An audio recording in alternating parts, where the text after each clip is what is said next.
RG3 laid off by ESPN, as well as Sam Ponder, two high-profile analysts on ESPN. Obviously, RG3, we had on the show for a year doing call-ins. Was pretty popular, it seemed like, on ESPN. And when he first burst on the scene, people were surprised, like, wow, he's pretty good calling games. But he wasn't a main player. And then all of a sudden, he started doing more and more games and more high-profile games, and people were like, man, he's pretty good on the call. And then they expanded his role to the NFL. Yep. And people Monday Night Football just assumed the meteoric rise was going to continue, but ESPN pulled the plug. It's weird. I don't quite get it. I know. Listen, he's a nice guy, and he was, nice on his show and everything. But he is. Let's be honest. I think he's he's a little hard. bit corny. I think he's hard to work with. I don't know if he's hard to work with. Jason knows people over there. Maybe he is. But I know he's all about. He's an attention guy. He always has to be the center of attention. The last thing that I saw is he did from the Olympics something with the croissant, his wife. I know that was the dumbest picture ever. I can't believe that got so much attention. But he gets millions of views on these social media posts. So, yeah. I mean, he'll be fine. He could probably make a killing just doing social media. I got a good friend who I went to college with who's a producer at ESPN. He's been up there for years. And I asked him about it, and I said, was it simply financial? Which didn't really jive to me because he's got 2 years left on his contract and it's guaranteed. So he's going to get paid. Do we know it's guaranteed? That's what the story says. They're going to honor it. Because it makes no sense then. Yeah, so it makes no sense to say it's financial. That's why his answer is interesting. He says it's financial, and people didn't like him.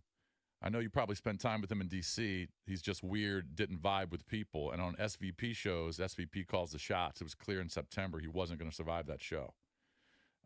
He made a good point about Keyshawn.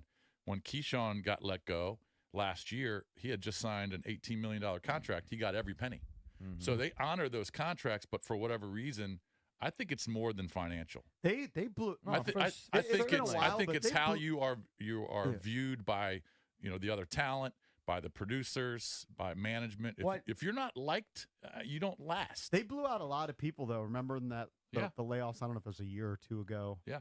I mean, clearly they've been laying off people. I don't know about the honoring the money, and I certainly don't know any of the behind the scenes.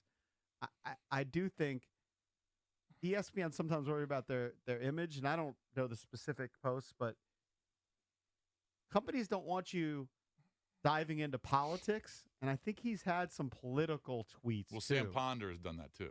Right. They don't want you doing that. Well, why don't you just tell them? Well, but if they don't follow your lead, okay, then you let them go. If you're ESPN and Disney, but if they don't like it, I can't imagine the upper management of ESPN isn't telling them, hey, let's back off that. Now that said, I don't think he can help himself. I think I saw Herb Street. I think it was Herb Street who basically said, "I've been around too long. I don't give an F. Here are my views." So you can, if you're really, really popular, I think it was Herb Street. Depends if your views that you might be able to pull it off. But if your views are in line with your company sort of general feeling, then you're going to be fine. But I think I'm sure that all the things you say are true and contributed to it. I think had he just stuck with, this is my own personal opinion and speculation, had he just stuck to what people were actually saying he was very good at, which was being the color commentator on college football games. Now, he never was the color commentator in the NFL games. He was Monday Night Countdown. He was Monday Night Countdown, and he was kind of their goofy bit guy is the way I saw it. They made him run against the Seahawk or whatever, the Falcon. I can't remember what he ran against. He always seemed to do bits. They were like, you're the bits guy. But I think if he just stuck to that, put his head down and stuck to that, he'd been fine. I think my guess, it's my speculation, is some of the social media stuff got him in trouble.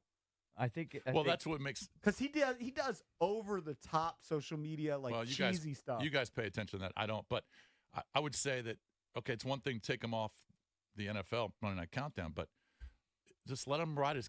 Unless you really don't like him as a person, let him ride out his contract calling college football games. Also, I think on the NFL side, quite frankly, I'm going to guess he's going to be the new bit guy. Jason They Kelce? replaced him with Jason Kelsey. Yes. That's what happens. It's kind of like in the NFL on CBS. Didn't they wipe out Boomer and Phil Simms? Mhm. Like eventually, now he's still young. RG3 is very young, but eventually they wipe out guys because new guys come in. Right. Yeah, Now, but this is different. It's just because he's a polarizing guy. I don't think he's a bad guy, but he's a me guy. It's a Mhm. very much me-centered guy. And, I'm sure, he probably has pissed them off with some of the social media stuff. Not that it was horrible, but it's just so attention-y. Yeah, he did cheesy over the top, like he would go, "My top 5 Heisman candidates right now," and he was, There's nothing goofy wrong with names. that. I but know, but the political stuff, I think probably they don't love. It seemed like I was talking to CK about it, and the phrase that a lot of people use is engagement farming. So he's just clearly just putting stuff out there to try to get as many clicks as he can. he'll land a job because Oh, I think he'll end up I in mean, Big Ten Network or something. I'm looking at But they'd hire him 2 seconds. his Instagram. He's got 716,000 followers.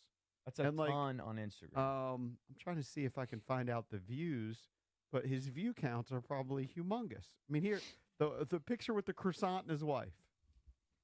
Some reason I can't see that one, but there's also one of just him holding this huge croissant. It's got 146,000 likes. Yeah. I don't pay attention to the Twitter posts like you guys do, but the story I read was Sam Ponder, who I think is very good, routinely puts her thoughts on controversial political views on Twitter. And I don't know if that's the reason they let her go. She's making 7 figures as well. Maybe that could be a budget thing, but she's very good. She was very outspoken about the boys should play boys sports. What I mean? Don't get. All She right. was very outspoken about that, and it's just a touchy issue for RG3 went in networks. on that too. Yeah, so maybe ESPN said, "Hey, we got to stay off." By the that. way, I happen to agree with them, but it's a very hot button issue. Mm-hmm. It's a very Well, very Sam hot Ponder and button issue. RG3 let go. Yeah. Because I'm looking at his last post. He did one, the Algerian boxer, which was somewhat controversial. Very won a gold. controversial. Extremely controversial. Well, I mean, nobody knows. She says she was born a female. Well, I think she's wrong because she has XY chromosomes.